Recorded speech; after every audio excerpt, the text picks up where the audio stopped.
Segment 3, Gold and Black Live, joined by legendary Purdue men's basketball player Chris Kramer. And Chris will join us for this segment, and we'll talk a lot of Purdue basketball. He'll be in Mackey Arena tonight when Purdue takes on number 2 Alabama. Chris, you played, there's been a lot of reference to the Duke game you play in terms of the biggest non-conference games in Mackey Arena history. This is certainly one of them.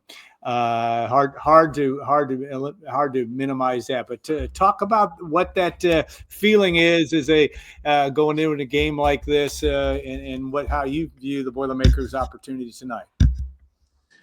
This is a huge game. It's a huge measuring stick kind of see where where you are at this point in the season.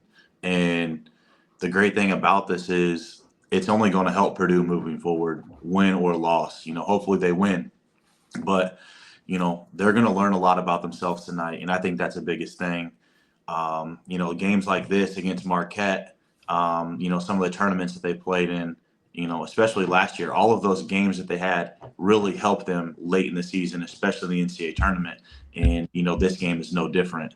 Going into a game like this, it can kind of go two ways. Like you can be overly hyped. The crowd's going to be electric. It's going to be crazy in Mackey Arena tonight. And that can kind of, you can be overhyped and kind of in the first 2 minutes just, take your tank from full to empty and then try to get that second wind, or, the ball goes in and, everything's going, the way you want it to, and, the roof blows off, so it can kind of go one or two ways. You got to try to find that happy medium, between being, overly jacked up and then, just being a bump on a log, but try to be that even keel, even though it's really hard going into games like this. Yeah, Braden Smith and Fletcher Lawyer have been around. They're in their third year, obviously have been in all types of environments. Is it a case is also, if you're a junior or senior leader like you were in your day, now you had guys that were a year younger than you that were a big part of what you guys were able to accomplish with Etuan and Robbie and Jawan Johnson. But what do you say to the guys that are freshmen, like you said, the Raleigh Burgesses of the world that are going to have their first real taste of this? It's that even keel message, I assume, but maybe easier to say and harder to do. Yeah, I mean, at this point, it's going to be, your talk is going to be cheap. You can't prepare them for this. It's going to have to be, they're going to get thrown into the fire. And, how are you going to respond? And, all these guys have played in big games, in great environments, depending, but it's not going to be Mackey Arena. When you come into games like this, especially as a freshman, a big time game, against a team that's number 2 in the country, you got to go in and just do what you do. Right? Like, don't try to be a hero. Don't try to do anything. If you're in there to set screens and rebound, then set great screens and rebound the basketball. If you're in there to make shots, take great shots, live with the consequence if it doesn't go in. But everybody that comes into the game, their first instinct needs to be to give it all, play as hard as they can, try to take the crowd out of it mentally, and just lay it on the line, and then you'll get into the flow. But if you start thinking about the crowd, you get overwhelmed by it, then you might be hearing that buzzer and you might be coming out way quicker than you wanted to. Yeah, no doubt. All right. Well, you are, you look back at Matt Painter's legacy or tenure at Purdue, I should say.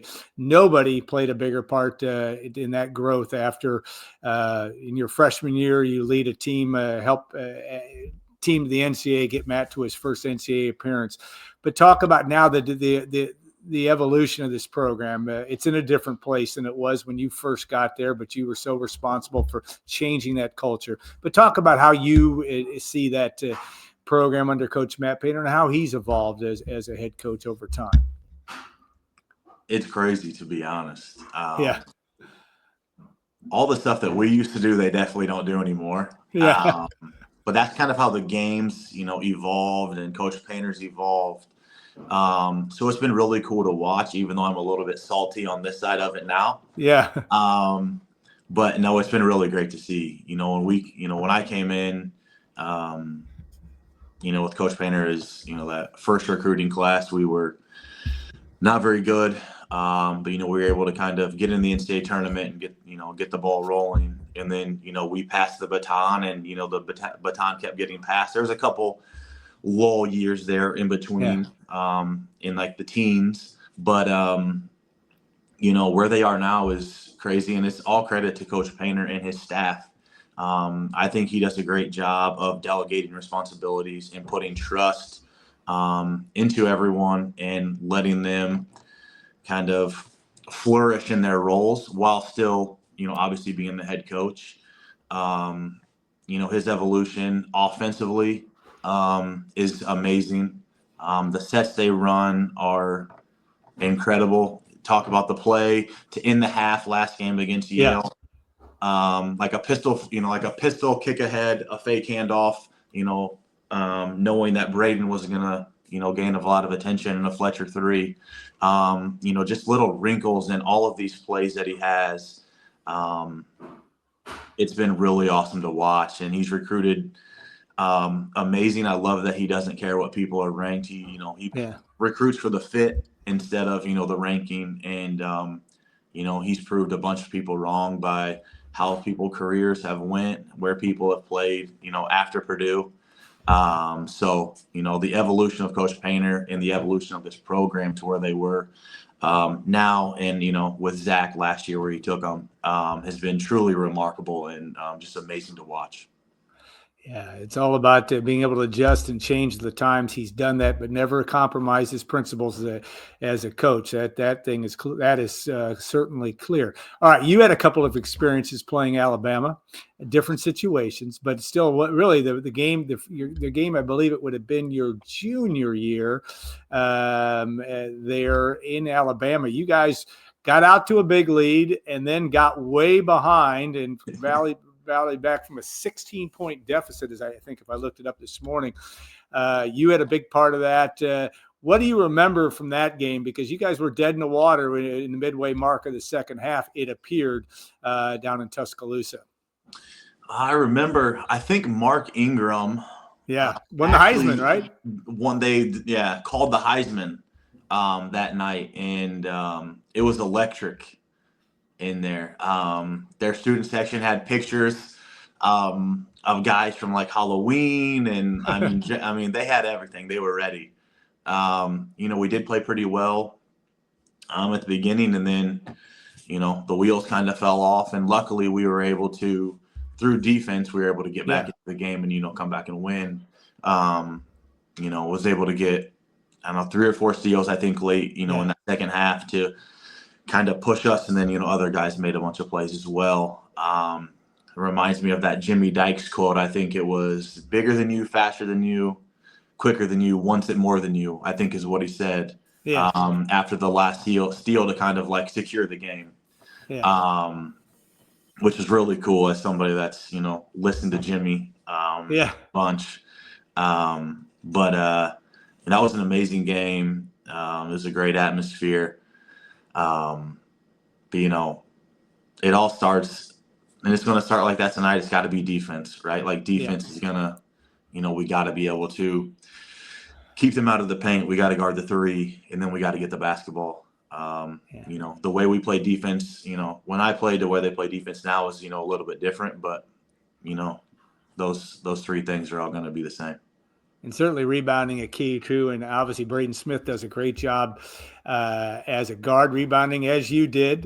He's a little bit shorter than you, but he has long arms. But talk about just that whole team rebounding. I mean, it seems tonight with Alabama's extremely its length in every position, really, maybe with the exception of Mark Sears, and that length doesn't necessarily matter for him. He can just fill it up.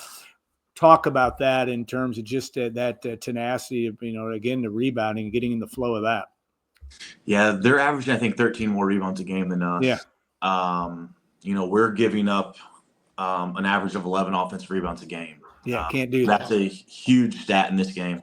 Something to look at as the game goes on. If we get up 11 rebounds tonight, we're probably not going to win.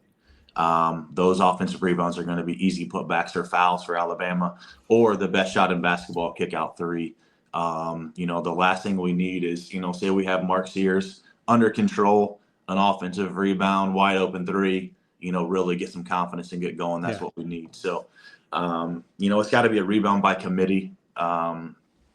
I did a preview, and, what I said was the bigs got to create space. They got to get Cliff Moore. They got to get Grant Nelson. They got to create that space with those bigs. The guards got to check out, pick up the flight of the ball. Then everybody has to go get it. Nobody can leak out until we secure the basketball. Once we secure the basketball, it's off to the races. But if we don't secure the basketball, then everybody's got to stay in there. Yeah, no doubt. When you look at, I always ask guys that went through so much, and you guys obviously had opportunities, and we're a team that we're definitely capable of making the Final Four. Didn't get there, but what was your reaction? This is somewhat of a rhetorical question, but when Purdue beat Tennessee and was heading to the Final Four, what went through your mind in terms of what that experience was for you as a player, and now to see it finally happen for Coach Matt Painter? And I was in Florida. I was on spring break. We were heading to dinner, and I'm watching the game on my phone, and I was, once it got real, that final buzzer, I was like, "Let's go!" And our friend that was driving, was like, what just happened? I was like, "We're going to the Final Four." Yeah. So the excitement was real, and excited for the guys, especially with 2 years ago everything ended, to come back and fight all of that adversity and fight it head on, and then come back and get to that national championship game. That was amazing. It was great for Zach. Is he the best player in Purdue history? Debatable, it's very debatable. Hard to go against him. Yeah. But I was most excited for Coach Painter. To get that kind of monkey off his back. He's had some bad luck in certain situations, and but that's the NCAA tournament. That's basketball, and I'm just really happy that they got that kind of the monkey off their back and they were able to get there.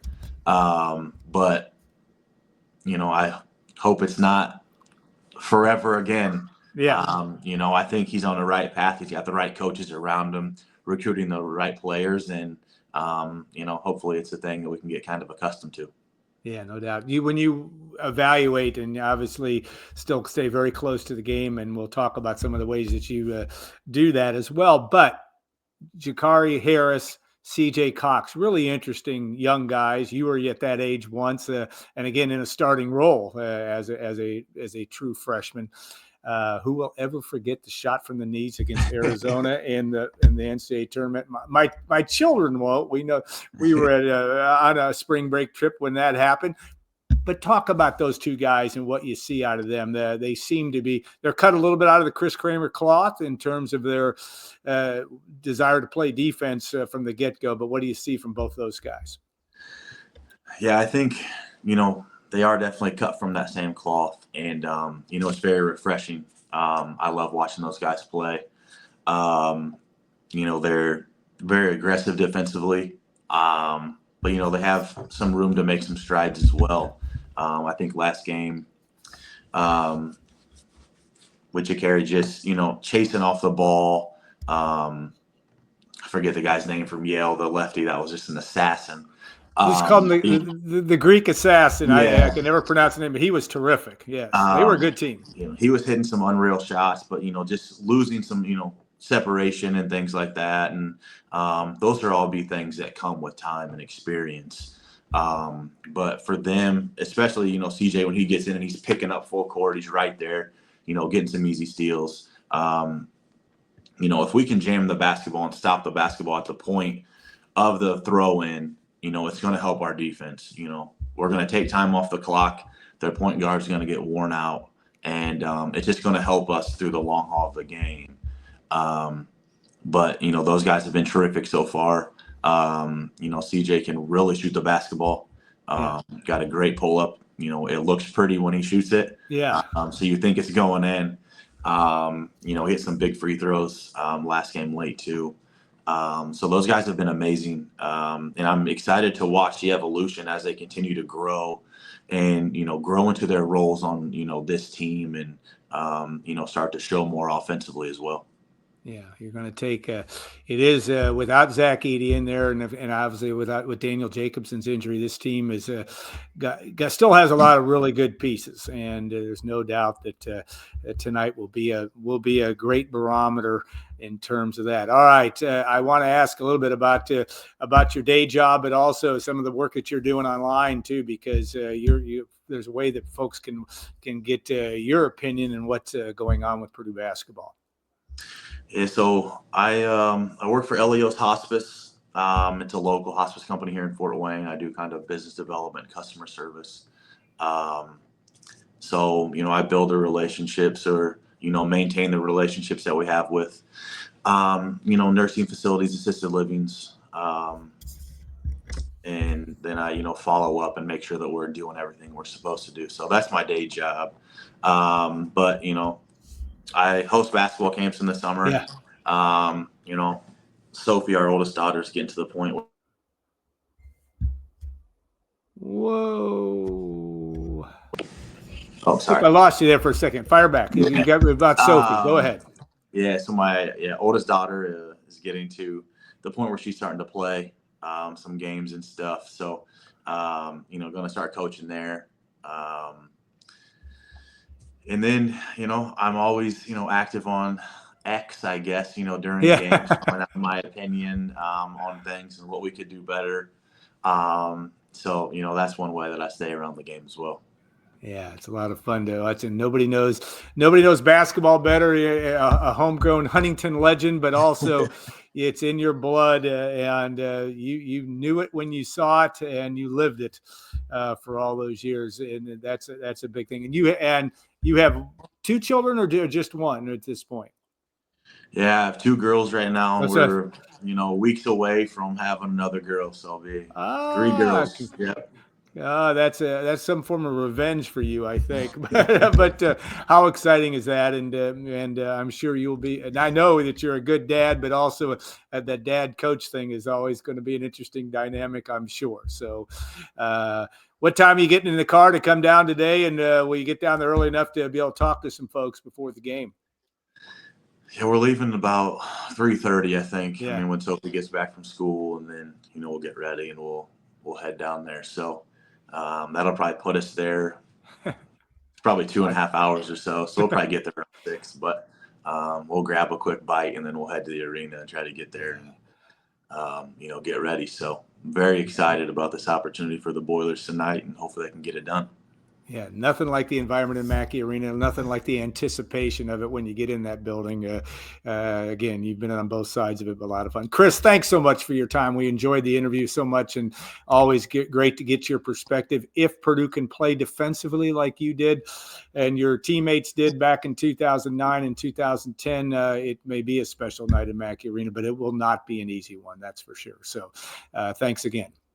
Hey, thank you.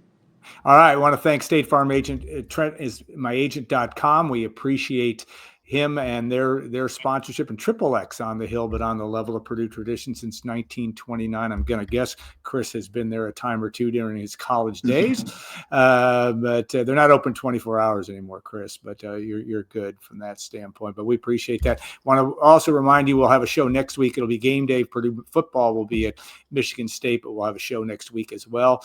It'll be a lot of fun with that. Thanks to Madison and Chris back at WLFI. We appreciate them too. So have a great rest of your week, a big sporting weekend, big night in Mackey Arena tonight, and we'll look forward to that. Take care all, and have a great rest of your day.